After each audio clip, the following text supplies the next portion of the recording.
अशा अनेक गोष्टी आपल्या आजूबाजूला होत असतात. त्याला आपण मिथक असं म्हणतो. ते सत्य की असत्य याची आपल्याला कल्पना नसते आणि या सगळ्याच गोष्टींवर चर्चा करण्यासाठी आज आपल्यासोबत प्रमुख पाहुणे म्हणून माननीय श्री डॉक्टर अशोक राणा सर हे उपस्थित आहेत. अशोक राणा सरांचा परिचय मी तुम्हाला नुकताच करून दिला. हे एक मोठे विचारवंत असून आज आपल्याला त्यांची उपस्थिती लाभते आणि आपल्याला त्यांना ऐकायला मिळतं हे आपलं भाग्य मानायला लागेल. मी राणा सरांना विनंती करते की आपण व्यासपीठावर येऊन स्थानापन्न व्हावं.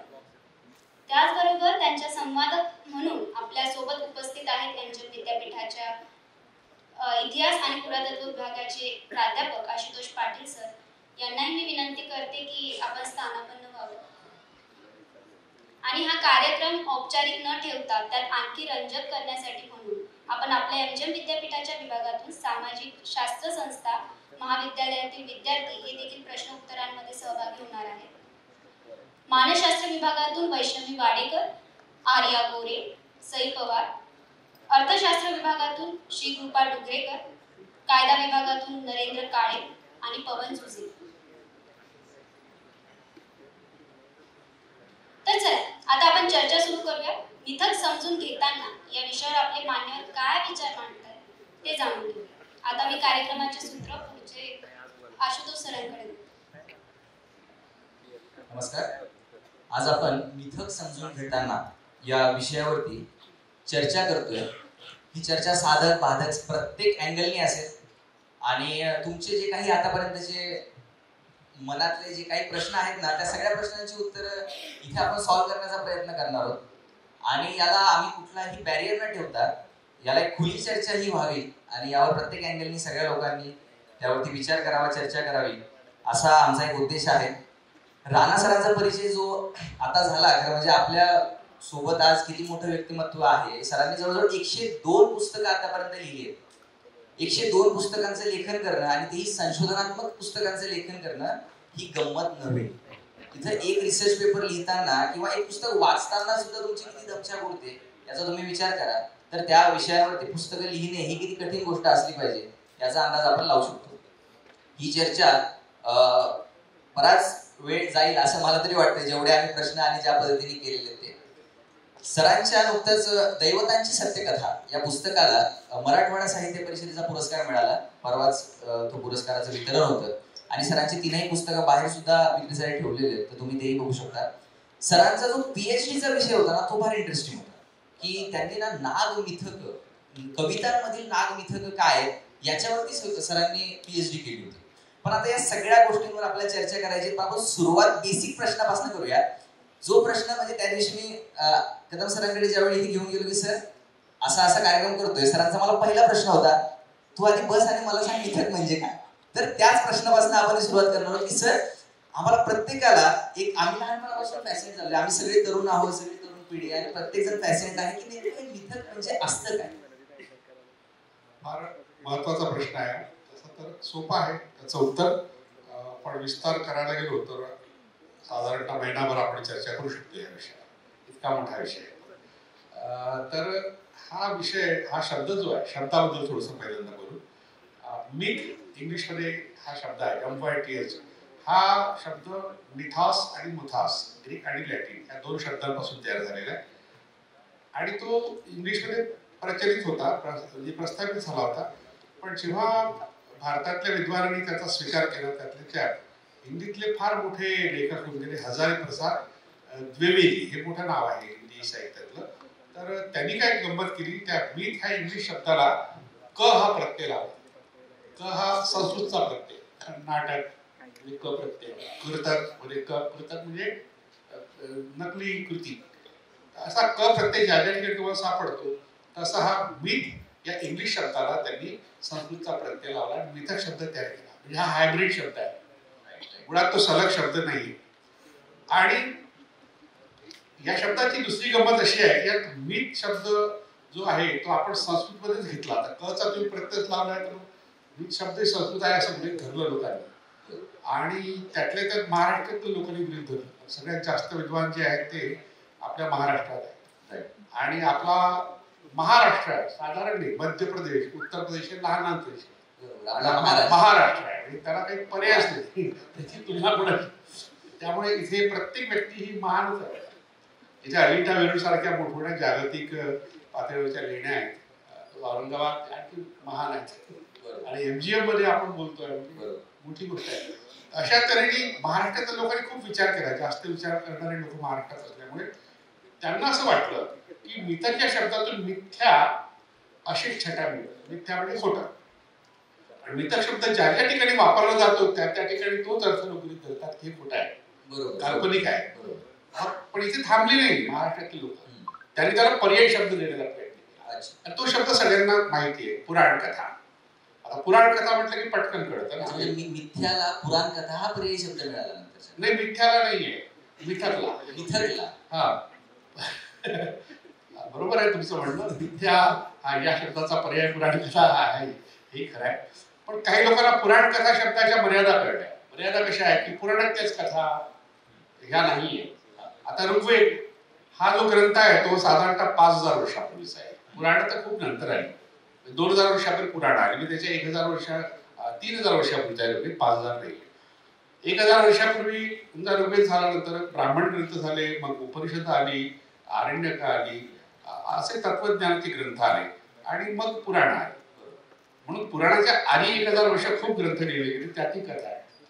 आणि विशेषतः जे यज्ञ समारंभ होत असत तर तेव्हा कथा सांगण्याची प्रथा होती. जसं आता मला आशुतोष सरांनी सांगितलं की सगळ्यात जास्त प्रचलित जी स्टोरी टेलर आहे आपली आजी आहे.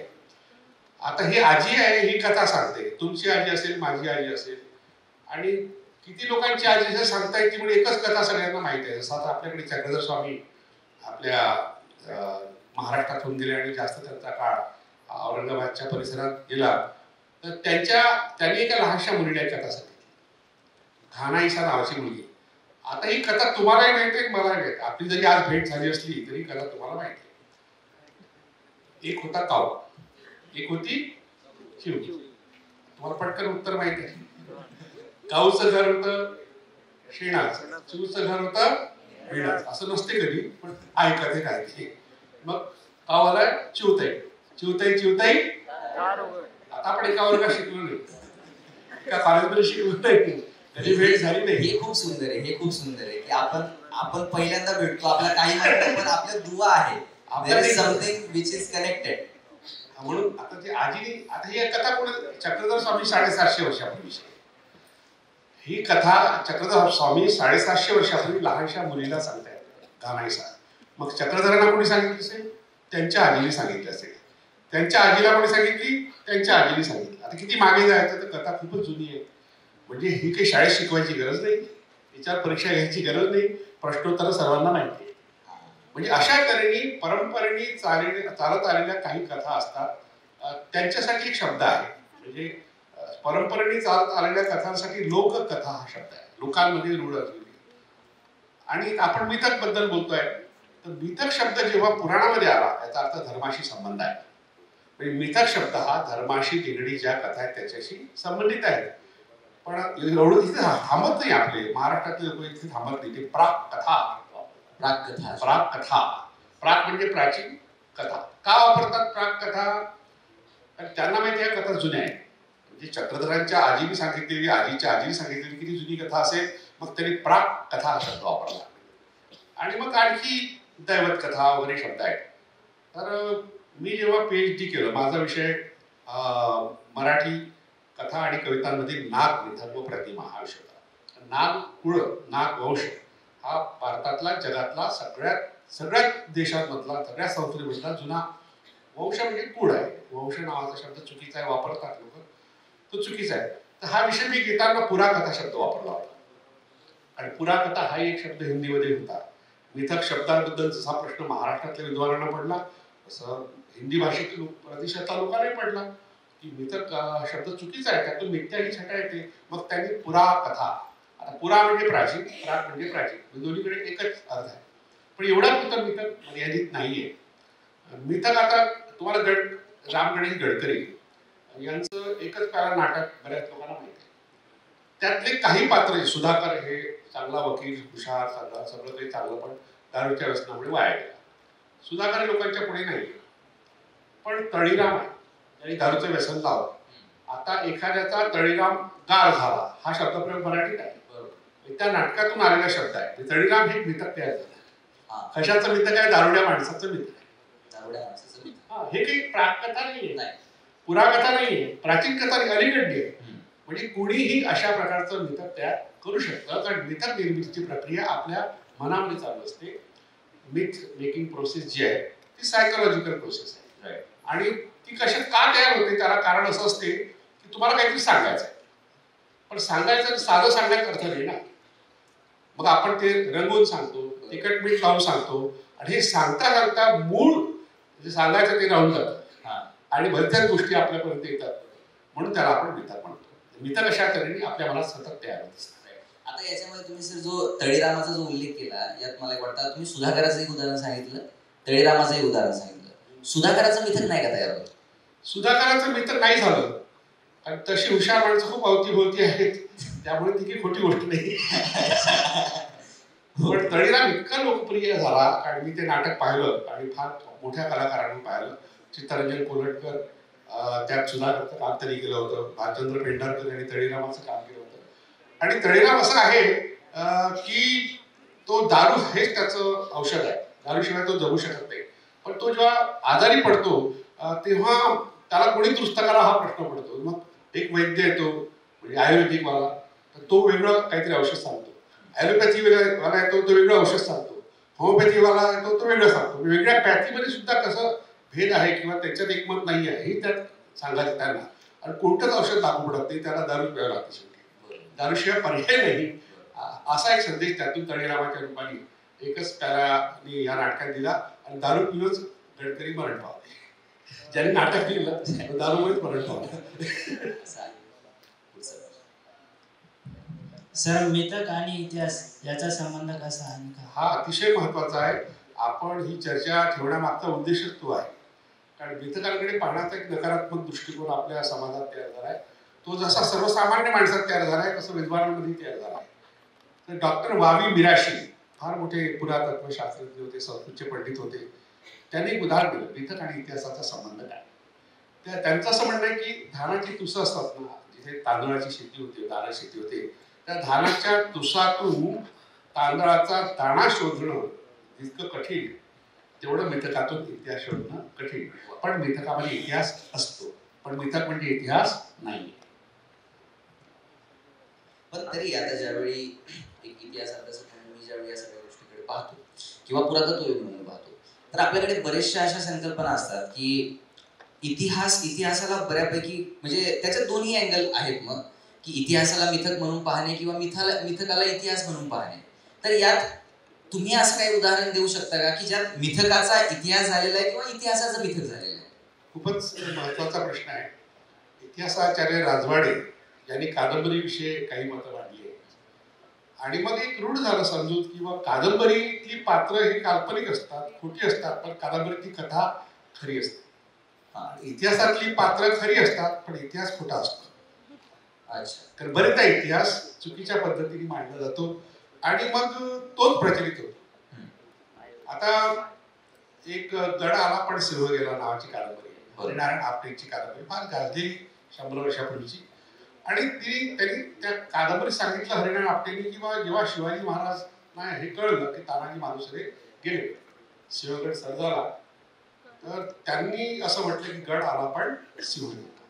आता हे वाक्य कुठेच नाही, ऐतिहासिक आधार काही नाही, काहीच आधार नाही. आता परवाच म्हणजे रविवारी माझा एक पुण्यनगरीमध्ये आला, किल्ल्यांच्या दंतकथा आणि मिथक ही लेखमाला चालू आहे माझी वर्षभरापासून. तर त्यात हाच लेख आला की सभासदाची बखर, कृष्णाजी अनंत सभासद, त्यांनी जी बखर लिहिली शिवप्रभूचे चरित्र, त्याच्यामध्ये त्यांनी सरळ सांगितलं एक गड गेला, एक गड आला, एक गड गेला, असं शिवाजी महाराजांचं वाक्य आहे. ही समकालीन बखर त्यामुळे तिला जास्त अधिकृत आहे. बाकी बकरीवर कोणाचा विश्वास नाही, तसं बकरीवर कोणाचा विश्वास नाही, इतिहासकारांचा मुळीच नाही. पण आता हे वाक्य जर समकालीन माणसाने लिहिलं असेल, जो शिवाजी महाराजांसोबत होता, ज्यांनी दरबारात काम केलंय, अशा पंडितांनी लिहिलं असेल, मग गड आला पण सिंह गेला, हे कादंबरीतलं वाक्य इतकं गाजलं की अजूनही ते शिकवलं जातं, म्हणजे पाठ्यपुस्तकात शिकवलं जातं, धडाच त्या नावाने आहे. म्हणजे एखादं खोटं कसं प्रस्थापित होतं. दुसरी गोष्ट की सिंहगड हे नाव तानाजी मालुसरेंच्या मृत्यूमुळेच शिवाजी महाराजांनी ठेवलं असा एक गैरसमज आहे. पण वासिमेंद्रांचं म्हणणं आहे सिंहगड हे नाव त्याचं आधीपासूनच होतं. एक कादंबरी कशी प्रभावी ठरते आणि इतिहासावर कुरघोडी करते याचं एक मोठं उदाहरण. त्याचं कारण हे असू शकतं का सर की इतिहास हा म्हणजे आपण साहित्याच्या दोन बाजू पडतात, एक फिक्शन आणि एक दुसरं नॉन फिक्शन. नॉन फिक्शन लोकांना तेवढंसं रंजक वाटत नाही किंवा ते तेवढंसं रंजक करून मांडलं जात नाही, पण कादंबरी जास्त रंजक करून मांडली जाते, त्यामुळे ती जास्त प्रभावी ठरते समाजावर. नाही, हे खरं आहे. एकतर कसं इतिहासकार रंजक लिहित नाही, त्याला कारण आहे. कारण इतिहास लिहिणाऱ्या माणसांनी अलंकारिक शब्द वापरू नये, सरळ सरळ थेट भाषा वापरावी असा एक संकेत आहे. तो बरेच लोक पाळतात, इतिहासकार पाळतात प्रामुख्याने, पण बऱ्याचशा इतिहासकारामध्ये एक कलावंत असतो. जसं काँग्रेस शरद पाटील हे इतिहासकार म्हणून त्यांचं नाव नाही आलं, पण त्यांनी इतिहास लिहिलाय. पण त्यांच्यात एक चित्रकार होता, एक शिल्पकार होता, एक कवी होता, आणि त्या कवीने जास्त कुरघोडी केली आहे त्यांच्या इतिहास लेखनावर. अलंकारिक शब्द आले, जसं आपल्याकडे औरंगाबादमध्ये उमेश बगाडे, डॉक्टर उमेश बगाडे फार मोठे इतिहासकार आहेत आणि खूप मोठं नाव आहे, त्यांची भाषा खूप प्रगल्भ आहे. पण त्यांच्यातही तोच प्रकार आलेला आहे. त्यांनी सुद्धा त्या भाषेत अलंकारिकता आणल्यामुळे रंजक झाला आहे ते, पण समजायला थोडासा त्रास होतो लोकांना. तर म्हणजे रंजकता आणण्याकरता तुम्हाला काही संबंध संकल्पना वापरावं लागतात, काही शब्द वापरावं लागतात, पण हा इतिहासाच्या दृष्टीने दोष आहे. म्हणून पण होतं काय, इतिहासकार किंवा इतिहास लेखन करणारे लोक इतकं वृक्ष लिहितात की दपोस होऊन जात. आता माझी तुम्हाला गंमत सांगतो. मी जे शाळेत इतिहास शिकलो तर मला अतिशय कंटाळा आहे इतिहास ऐकण्याचा, अभ्यास करण्याचा. दुसरी गोष्ट तर सणावाळ्या लक्षात ठेवणं वगैरे, बहुतांशांचं तेच आहे. पण मग मी काय ठरवलं, इतिहास विषय घ्यायचाच नाही अभ्यास, म्हणून इतिहास विषय घेतलाच नाही. मी एम ए सुद्धा नाही केलं. माझा इतिहासाशी तसा संबंध नाहीये. मी कवी आहे, कलावंत आहे, चित्रकार आहे, नाटकवाला आहे, सगळ्या कला माझ्याकडे आहे. पण मला जेव्हा कळलं की इतिहासामध्ये असं काही चालत नाही अलंकारिक शब्द, तेव्हा मी इतिहास लेखन करताना साधे सोपे शब्द वापरले, कुणालाही समजतील असे. आता एक गंमत अशी आहे, तुमच्या प्रश्नामध्ये आणखी एक गोष्ट आहे रंजकतेच्या संदर्भात. कादंबरी हा जो एक फॉर्म आहे फिक्शन, तर कादंबरी अतिशय लोकप्रिय होती. म्हणजे विवा हडपांच्या कादंबऱ्या किंवा नाथ माधवांच्या कादंबऱ्या किंवा हरिनारायण आपटेच्या औषधकाल सारख्या किंवा वज्राघात किंवा ही गडाला प्रसंग इतक्या लोकप्रिय झाल्या की तोच इतिहास लोक समजायला, त्याला इतिहास समजायला. आणि खरं म्हटलं म्हणजे कादंबरी हे मिथक असतं. कादंबरी हे मीठ असतं, म्हणजे मूळ सत्याला रंजकपणे मांडण्याकरता शब्दांचं केलेलं अवगुंठन म्हणजे मिथक. जसं आता संक्रांतीबद्दल आपल्याला फार वेगवेगळी माहिती आहे, पण संक्रांतीला हलवा करतात. हलवा शब्द आपण वेगळ्या अर्थ, शिरा या अर्थाने वापरतो, पण संक्रांतीचा जो हलवा असतो तो साखरेचा असतो आणि तो असतो तिळाच्या एका दाण्यावर चढवलेलं ते अवगुंठन असतं. फार कमी लोकांना माहिती आहे. खाताना साखरच लागते, तीळ कुठे दिसतच नाही. तर तो जो तीळ आहे ना, तो इतिहास असतो.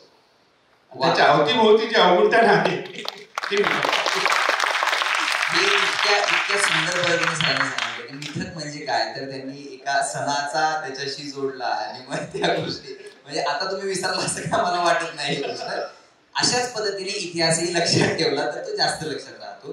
तुम्ही ज्यावेळी एखादा सण सणावाळ्या लक्षात ठेवला तर इतिहास फक्त सण सणावाळ्या नसतो, इतिहास त्याच्या पलीकडेही असतो. आणि या पद्धतीने जर इतिहास लक्षात ठेवला गेला तर नक्कीच इतिहास रंजकही होतो आणि आपण त्याला स्वीकारतो सुद्धा आणि आपण तो अभ्यासतो सुद्धा. पुढचा प्रश्न.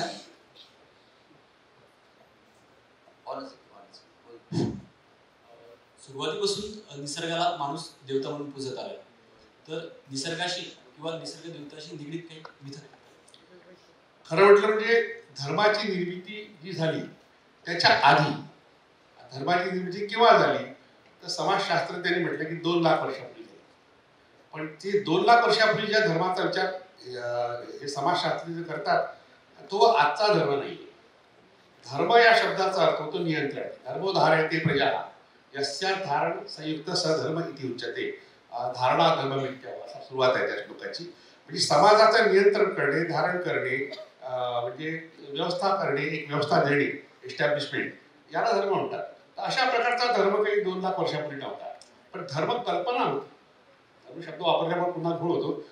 ती जी कल्पना आहे तिला तांत्रिक दृष्ट्या म्हणजे टेक्निकली जो शब्द आहे तो यातू कल्पना आहे.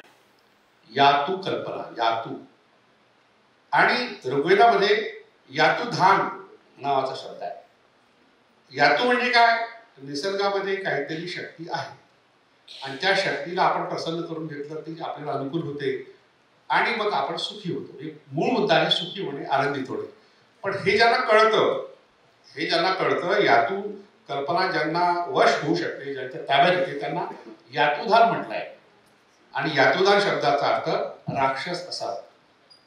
यातुधान हा शब्द राक्षसांसाठी वापरलाय. राक्षस शब्दाचा अर्थ होतो रक्षण करणार. आता राक्षस शब्दाचे किती विचित्र अर्थ आपल्या डोक्यात आहे. तो शिंगवाला, नाकारा दाढा, केस विस्पारलेले आणि डोळेशी लाल बुंद दारू पिल्यासारखे असं वाईट वाईट वाईट वाईट अर्थ वर्णन आपण ऐकलेली आहेत सिनेमावाल्यांनी, टीव्हीवरनी. आणखी बदनाम केलं राक्षसाला. राक्षसाला समांतर शब्द आहे, तो असुर आहे. असुर हाही असा बदनाम शब्द आहे. असु म्हणजे प्राण रक्षण करण्याची विद्या किंवा कला. आता मला येताना आपल्यासोबत जैन होते, तर ते मला खूप तिथे मेडिकल स्टोअर दिसले. ते इतकी मेडिकल स्टोअर कसं काय या भागात? नाही म्हणजे आपलं हॉस्पिटल आहे, मल्टीस्पेशालिटी हॉस्पिटल आहे. आता हॉस्पिटल कशासाठी आहे? एखाद्याचा जीव जात असेल त्याला वाचवण्यासाठी हॉस्पिटल. ऍक्सिडेंट झाला किंवा आजार झाला, करोनासारखी महामारी आली, हे डॉक्टर तुमचा प्राण वाचवतात. म्हणजे प्राण रक्षण करण्याची विद्या त्यांच्याकडे आहे. जिथे कोण आहे? असुर आहेत. ते सगळे असुर आहेत. ऐकून कसं वाटतंय? तुमच्या डॉक्टर्सला जाऊन सांगा तुम्ही असुर आहेत मला. आता तुमच्या या परिसरात पोलीस असतील, गार्ड असतील, वॉचमन असतील, हे रक्षण करतात परिसराचं. हे राक्षस आहेत. म्हणजे आपण काय करून टाकलेलं आहे, जे चांगले लोक आहेत त्याला बदनाम करून टाकलं. आणि जे यातुधान शब्द जो ऋग्वेदात वापरला तो असुर आणि राक्षस या अर्थाने वापरलेला आहे. म्हणजे यातू ही कला आहे, यातू ही विद्या आहे. म्हणजे ज्या आता एखादा तुळशीचं झाड रोप साधं आपल्या अवतीभोवती असतं, ते चहात टाकतो, बरं वाटतं, काप नाही सावं. हे सर्वसामान्य माणसाला कळतं. म्हणजे जडीबुटी ज्यांना कळतात ते आणखी हुशार आहेत. पण हे लोक काय करतात माहिती आहे? जडीबुटी जे आणतात जंगलातून, तेव्हा त्या झाडाला प्रसन्न करण्याकरता प्रार्थना करतात, पूजा करतात की तुझी बुटी मी काढतोय, तुझं झाड, तुझं फळ मी घेतो, फुल घेतो किंवा फांदी घेतो किंवा तुझी मुळे घेतो. म्हणजे प्रसन्न करण्याकरता जे विधी करतात त्याला यातू विधी म्हणतात. ही यातू विधी. आणि त्यासाठी काही डान्स करतात, काही लोक चित्र काढतात, त्याला यातू नाट्य म्हणतात, विधी नाट्य. ह्या यातू विधी मी फार जवळून पाहिलाय. माझ्या नातेवाईकांमधले एक जण आहेत की जे वेगवेगळ्या प्राण्यांवरती त्यांचं जर काही तुटलेलं असेल काय असेल तर ते हे करतात. मी त्यांच्यासोबत गेलेलो आहे जंगलांमध्ये, ज्यावेळी ते ह्या मुळी वगैरे काढत होते त्यावेळी. तर मी त्यांना जवळून पाहिले की ते ज्यावेळी जातात तर ते एक ठराविक काळ असतो, ते त्याच वेळेस तिथं जातात. तिथं जाऊन आधी हात जोडून त्याची एकतर माफी मागतात, त्याला क्षमा मागतात की मी तुझ्याकडनं हे घेतोय, आणि त्याचे धन्यवाद देऊन हे म्हणतात की बाबा तू असर करशील अशी आमची अपेक्षा आहे, आणि ते करून ते घेतात आणि मग ते घेऊन जातात. तर हे त्याच्याशी रिलेटेड मला आता हे आशुतोष सरांनी पाहिलं, आपण काही पाहिलं नाही. सांगतील तेव्हाच आपल्याला कळेल. पण आपण एक गोष्ट नेहमी पाहतो, यातुविधी आपल्याकडे समाजात प्रस्थापित आहे. आता एखादं घर बांधायचं असेल, कुदळ मारायचं असेल तर भूमिपूजन करतात. ते का करतात? ही भूमी तुला आम्ही क्षती पोहोचवतोय, त्रास करतोय, तुझ्यावर आता आम्ही ते निवास करणार आहे, आम्हाला परवानगी दे. आता भूमिपूजन सोहळा मंत्र्याच्या हस्ते झाला होतो, तो काही मांत्रिक किंवा तांत्रिक नसतो. हा यातुविधीचाच प्रकार आहे. दुसरा, एखाद्या व्यक्तीचा निषेध करायचा असेल तर त्याचा पुतळा बनवतात आणि त्याला बदलतात चपलाने, जोड्यांनी, मग जाळतात. हा यातुविधीचाच प्रकार आहे. म्हणजे आपलं असं करण्याने त्याचं वाईट होईल असं वाटणं, हा यातू. आणि यचा ज होतो, यादवचं जसं जाधव, आपल्याकडे यादव, रामदेवराव यादव वगैरे हा परिचय, त्याचं ज जाधव असंही लखुजी जाधवराव, याचा ज होतो, तसं यातूचं जादू, तचा द होतो. आणि मग जादू हा शब्द जो तयार झाला तो नकारात्मक अर्थाने आहे, तो यातूपासून आला. आणि J.G. Fraser, James George Fraser हा फार मोठा मानवशास्त्रज्ञ होता आणि त्यांनी 1878 मध्ये एक पुस्तक लिहिलं, फार गाजलेलं पुस्तक आहे, लक्षात ठेवा त्याचं नाव. मला ते कळलं औरंगाबादच्या एका माणसामुळे. औरंगाबादला प्रभाकर मांडे नावाचे फार मोठे विद्वान होते, विद्यापीठात होते, आणि त्यांनी लोकसाहित्याचे अंतःप्रवाह नावाचं पुस्तक लिहिलं. त्यात त्यांनी यातुविधी आणि यातू संकल्पना, यातू कल्पना आणि प्रामुख्याने यातूचे प्रकार या खूप विस्तृत नियोजन केलं. आता त्याचं असं म्हणणं आहे, J.G. फ्रेझरचं, यातूचे दोन प्रकार आहेत. श्वेत यातू, आता त्यांनी म्हटलं व्हाईट मॅजिक आणि ब्लॅक, व्हाईट आणि ब्लॅक अँड व्हाईट. तर ब्लॅक मॅजिक कशासाठी? कुणातरी वाईट करण्याकरता, आणि व्हाईट मॅजिक कशासाठी? कुणातरी भलं करण्याकरता. म्हणजे आपण जी पूजा करतो ते व्हाईट मॅजिक आहे, प्रार्थना करतो ती व्हाईट मॅजिक आहे, आणि कुणाचं तरी वाईट व्हावं लिंबूला ते टोचतात ना लोक, किंवा ते काळी बाहुली असते तिला काही टोचतात सुया वगैरे करतात, ते ऍक्टिव्हिटी म्हणजे त्याचं वाईट व्हावं इथून, आणि लोक म्हणतात मला मोठ मारली आला असं केलं. ह्याच्या कल्पना आहे ही आतू कल्पना. अशा याच्याशी रिलेटेड आता निसर्ग देवता हा फार एक इंटरेस्टिंग विषय मला वाटतो. पहिल्यापासून त्यासोबत वाचत आले, जसं की तुम्ही नागांबद्दल बोललात किंवा झाडांबद्दल बोललात, तर ट्री वर्शिप, झाडांची पूजा करणं हे आपल्याकडे फार पूर्वीपासून चाललेलं आहे. त्याला आपण फार ट्री अँड सर्पंट वर्शिप हा एक चांगला ग्रंथ आहे एल्फिस्टनचा. तर याच्याशी रिलेटेड आपल्या जवळपास होणारे असे काही मिथक आहेत का की जे आपण रोज ह्या गोष्टी जवळून पाहतो? आता आपल्यापैकी बरेच लोक वडाच्या झाडाची पूजा करतात वट पौर्णिमेला. आता ही कशासाठी करतात? वड हे असं झाड आहे की जे कधी संपत नाही. त्याच्या पारंब्या जमिनीत रुजतात, त्याचा जीवनरस घेतात आणि तो मूळ खोडाला पुष्ट करतात. आणि दुसरी पारंबी येते, तिसरी पारंबी, त्या प्रत्येक पारंबीचं स्वतःचं झाड होते. असा एक मोठा समुदाय तयार होतो. कधी न मरणारं झाड, त्याला नग्रोथ, सतत वाढत राहणारं झाड. म्हणून आपल्याला जे जीवन आहे ते चांगलं मिळावं, ते जास्त काळ दीर्घायुष्य मिळावं, यासाठी प्रार्थना करण्याची पद्धत पहिल्यांदा जी सुरू झाली ती वटपौर्णिमा. मग नंतर कथा वगैरे, सावित्रीची वगैरे कथा ही नंतर पुराणिकांनी आपल्या सुविधी जोडली, ती समजते आपल्याला. आणि आपलं जे बंधन आहे, बाइंडिंग, फ्रेंडशिप बँड असतो ना आपल्याला, तसं बायका वडाला बांधतात की आपलं बाइंडिंग आहे बा, तू माझ्या नवऱ्याला वाचव. नवरे काय असं काही करत नाही, बायकोला वाचव असं काही कोणत्या नवऱ्याने केल्याचं गेल्या 1000-2000 वर्षात घडलेलं नाही. म्हणजे आपल्याकडे ताराबाई शिंदे या बुलढाण्यात होऊन गेल्या, त्यांनी असं म्हटलं की नवरा मेल्यावर बायकोनी विधवा व्हावं हे कुठे लिहून ठेवलं आहे का? ज्याने लिहिलं असेल तो पुरुषच असेल. आणि त्याने असं लिहून ठेवलं नाही की बायको मेल्यावर पुरुषांनी विधवा व्हावं. म्हणजे हे सगळे धर्म ग्रंथ हे पुरुषांनी बायकांच्या विरोधात लिहिले आहे. हा विचार ताराबाई शिंदेने सांगितला, आणि त्यांनी म्हटलं वटपौर्णिमा सण बायकांसाठी का, पुरुषांसाठी का नाही? अशा तऱ्हेने आपल्या धर्माची निर्मिती किंवा रचना ही पुरुषांनीच केली आहे, त्यामुळं बायकांना त्यात दुय्यम स्थान दिलंय. हा विचार वटपौर्णिमेच्या निमित्तानं ह्यात आपण सगळे उत्सव करतो, पण यात हाही विचार न कळत रुजवला गेला. पण सर आता म्हणजे याचा जर आपण विचार केला तर आपण आता तुम्ही जर रस्त्याने जर बऱ्याच वेळा जर खेड्यापाड्याने असं जर फिरला ना, तर लक्षात येतं की मोठमोठ्या बैलगाड्या सगळ्या त्यांचा पसारा घेऊन पाया बैलगाड्या चालवत जात असतात. तुम्ही अनेक जमाती आहेत ज्यांचं नेतृत्व आजही स्त्रिया करतात. बरोबर. आणि अगोदरपासून म्हणजे अगदी हडप्पा काळापासून जर पाहत आलो, सातवाहनांचं उदाहरण घ्या, सातवाहन मातृसत्ताक पद्धती मानते. तर हा जो बदल आहे किंवा ह्याच्या सगळ्या गोष्टी हे नेमकं कधी आणि कसं झालं असं तुम्हाला काय वाटतं?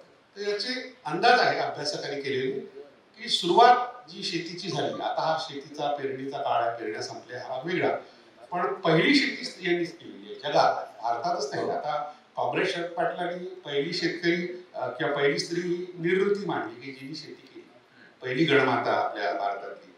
तर झालं काय की पहिल्यांदा शेती करणाऱ्या स्त्रीला फक्त आपल्या घरापुरतं, कुटुंबापुरतं जेवढं अन्न आहे तेवढंच फक्त पिकवायचं होतं.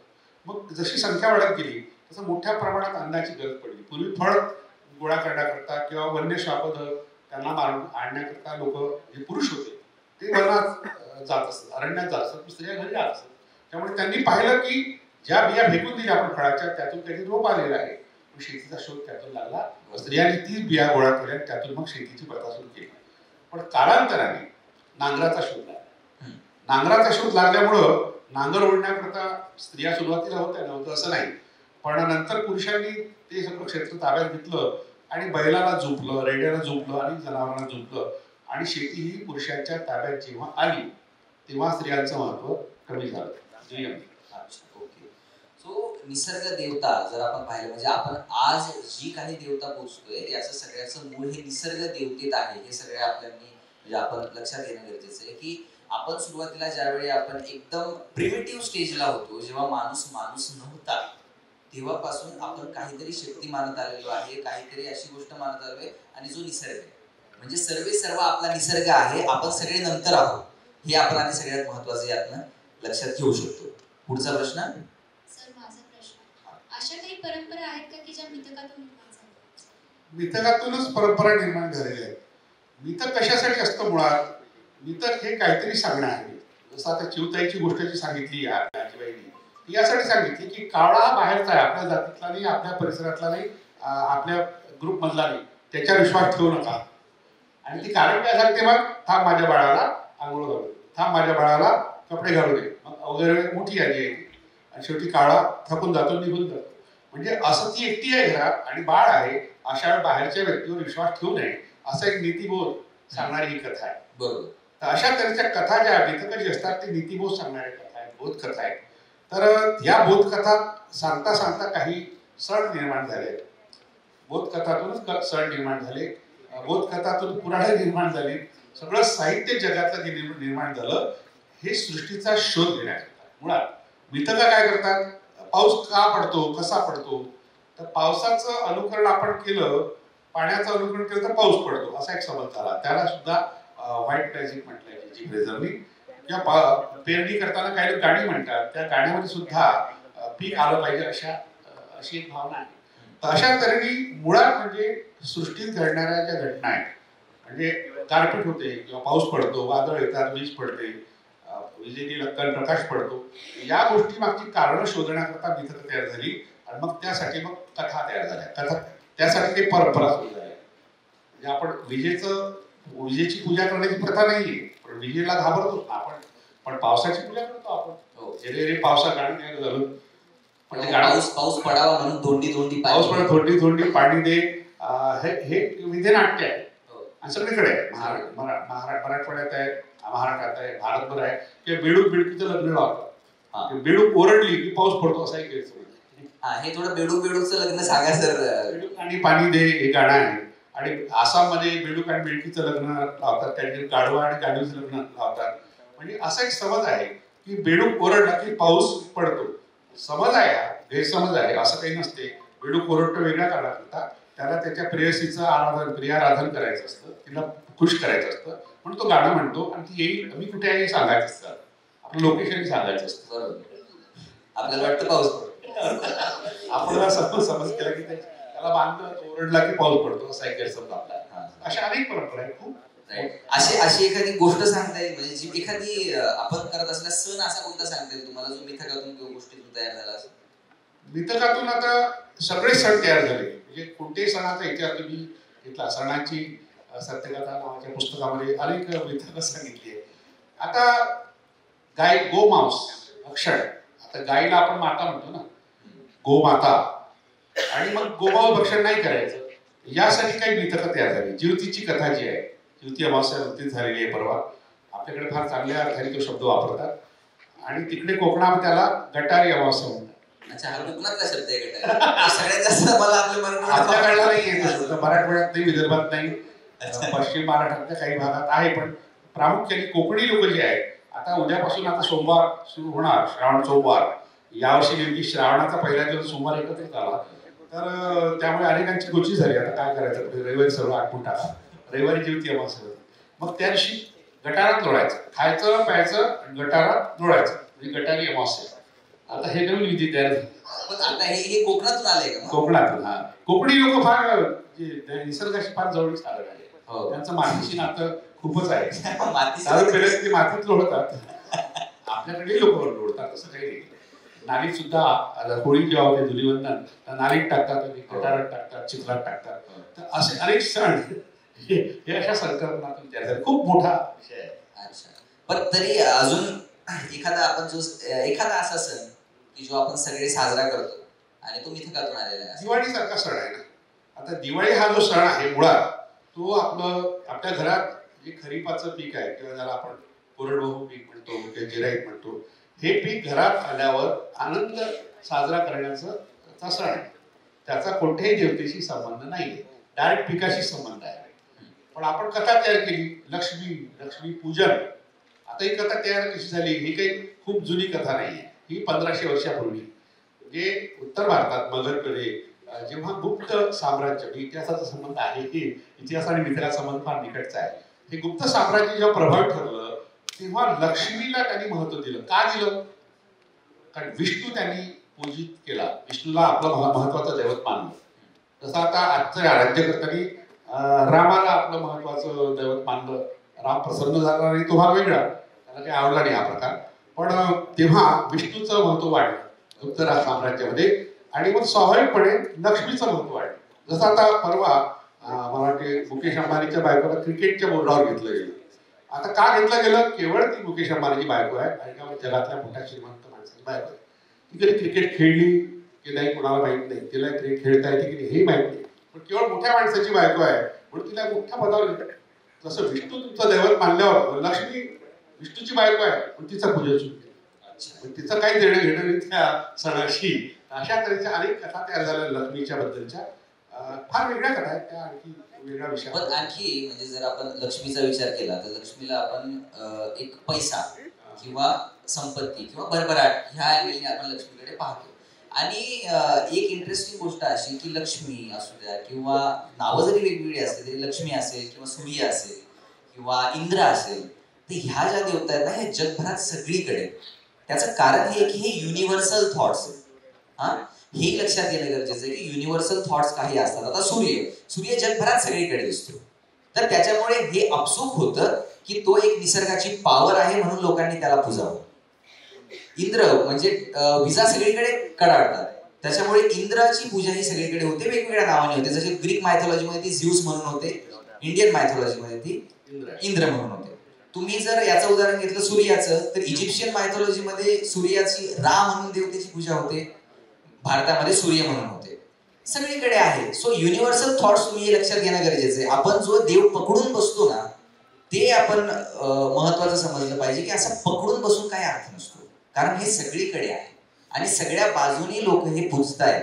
आता एक जर चर्चेचा मुद्दा इथे घ्यायचा झाला तर फॅलस वर्शिप म्हणजे लिंग पूजा, या विषयांवरती खूप गरजेचं आहे चर्चा होणं. आपल्याला असं वाटतं की ती फक्त भारतात होती, पण असं अजिबात नाही. जगभरातल्या सगळ्या संस्कृतींमध्ये लिंगाची पूजा ही होत आलेली आहे, कारण ते उत्पत्तीचं माध्यम मानले.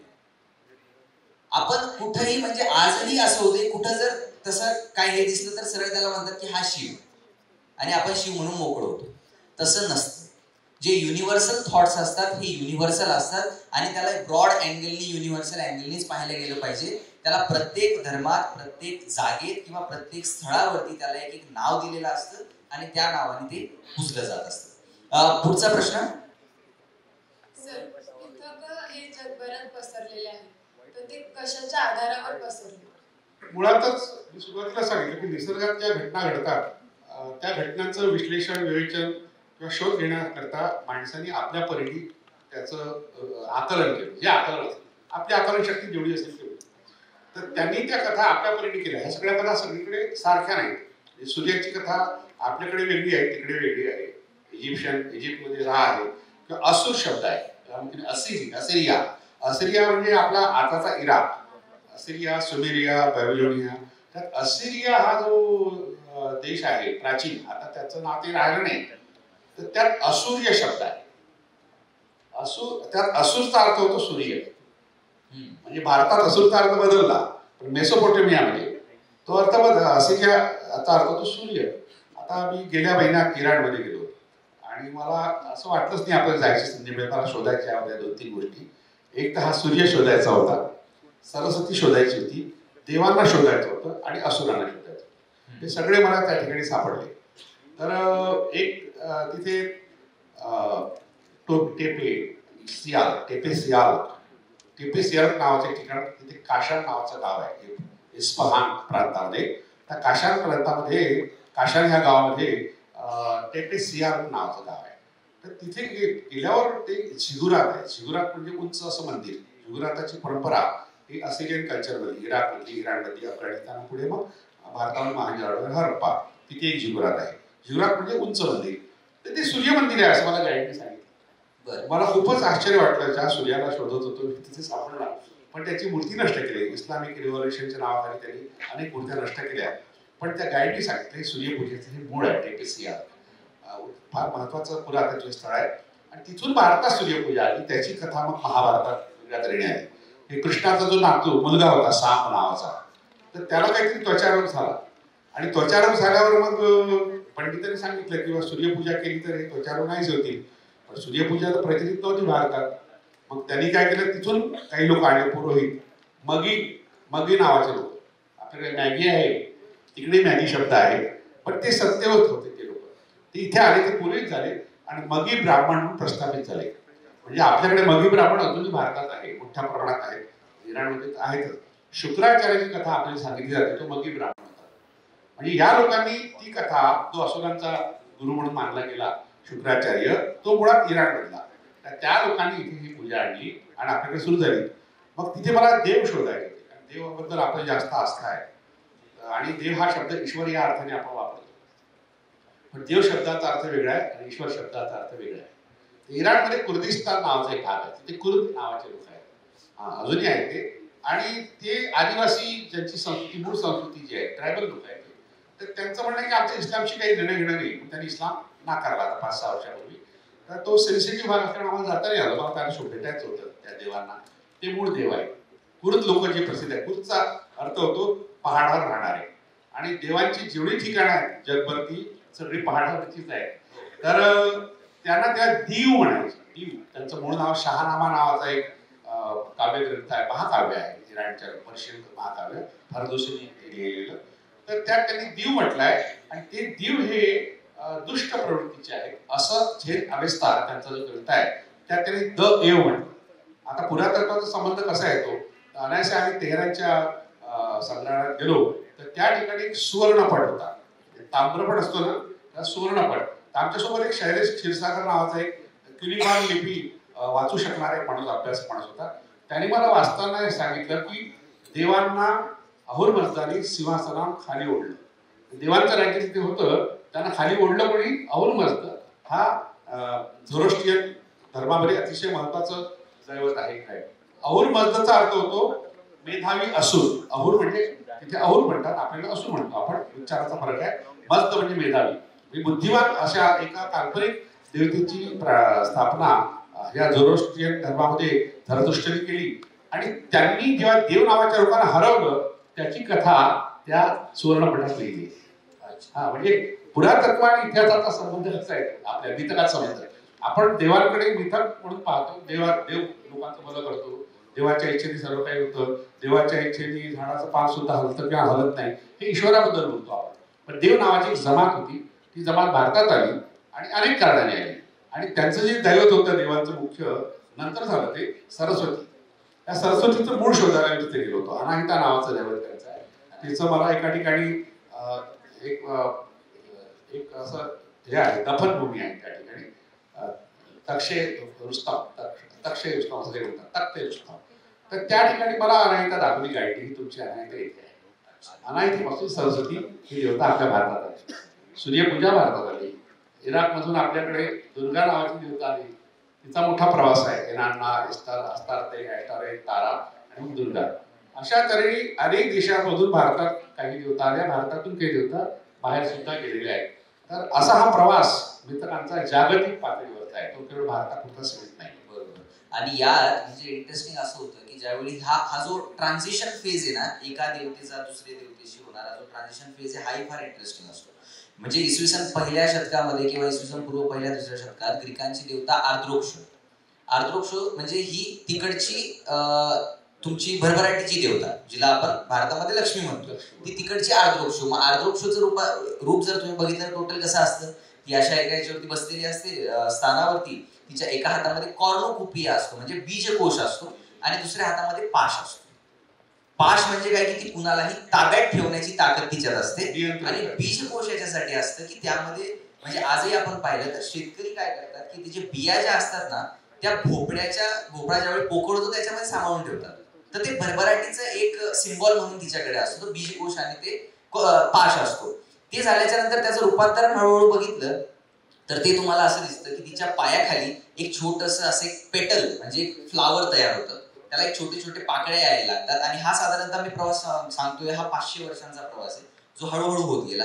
त्याच्यामध्ये पेटल्स येतात, तिच्या हातातला कॉर्नोकोपिया जातो, तिच्या हातात एका हातामध्ये फूल येऊन जातं, तिच्या हातातला पाश जातो, तिचा हात असा होतो आणि तिच्या हातात ते हे पडायला लागतात म्हणजे पैसा पडायला लागतो. तर अशा पद्धतीने त्या आर्द्रोक्षची लक्ष्मी होते.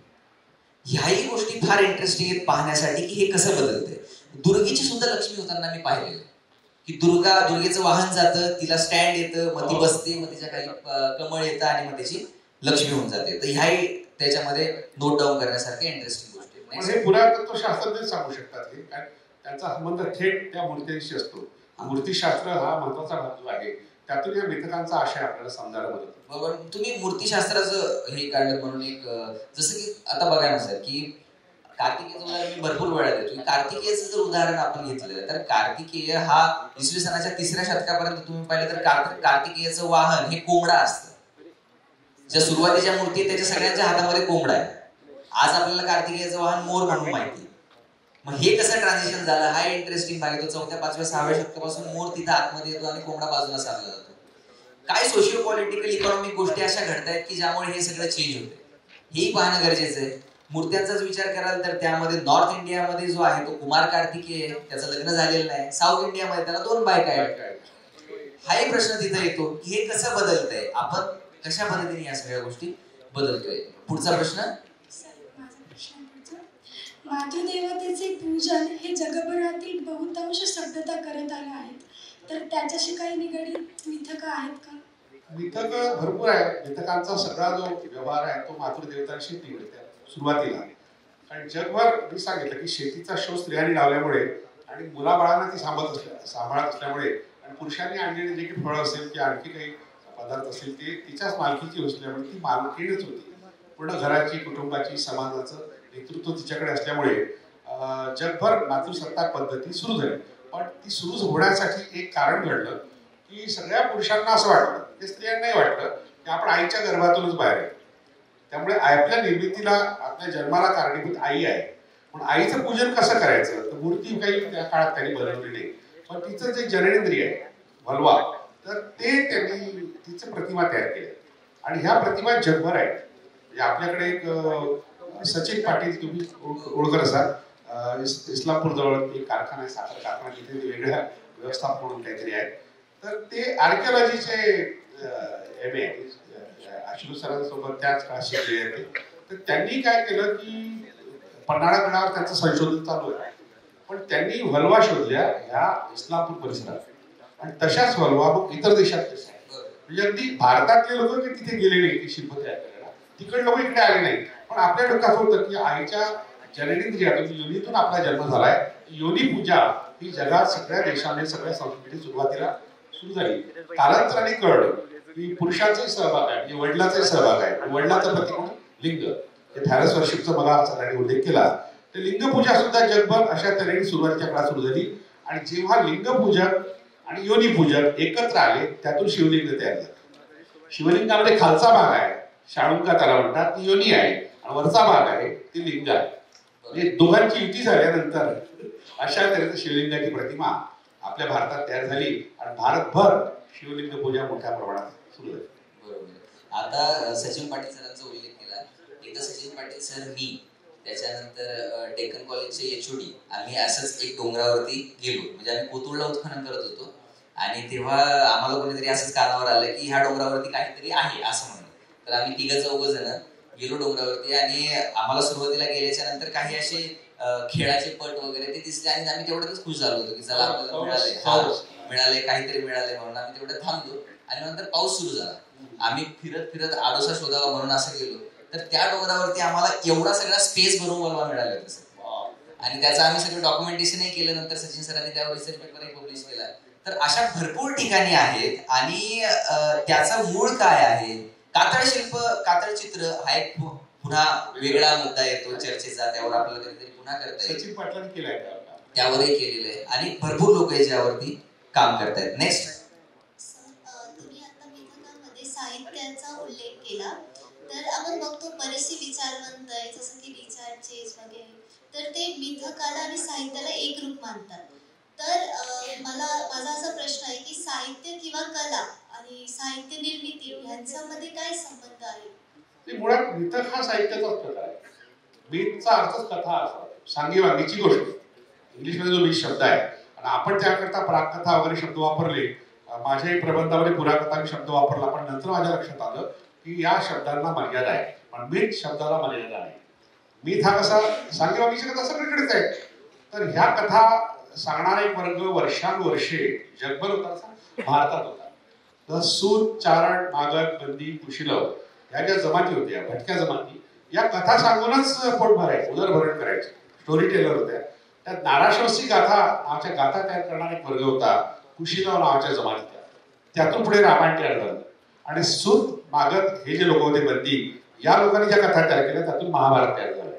म्हणजे ह्या लोककथांचं संकलन करून मग संस्कृतमध्ये त्याचं रूपांतर करणारा एक वर्ग पुढे पंडितांसारखा आला.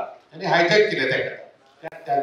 त्यांची निर्मिती ती नव्हती, ती भटक्या जमातीच्या लोकांची होती. पण यांनी मग त्याला असं रूप दिलं की ते धर्मग्रंथ म्हणून आपल्या पुढे आले. आज महाभारत, रामायण आपण धर्मग्रंथ म्हणून स्वीकारतो. आणि सगळ्या साहित्याला, जगातल्याही आणि भारतातल्या तर प्रश्नच नाही, प्रेरणा देणाऱ्या कथा ज्या आहेत त्या सगळ्या महाभारत रामायणातल्या. आणि त्या कथांनाही प्रेरणा देणारं एक मोठं व्यक्तिमत्व आपल्या औरंगाबाद जिल्ह्यातून गेलं. ते म्हणजे गुणाढ्याची कथा जी आहे ते पैठणशी संबंधित आहे, सातवाहनाशी संबंधित आहे. त्यांनी बृहत कथा नावाचा ग्रंथ लिहिला. आणि त्याचं दुर्दैव म्हणा की आपलं दुर्दैव की तो ज्या भाषेत होता, पैशाची भाषा, पैशा म्हणजे मनीची नाही, पिशाच्यांची भाषा.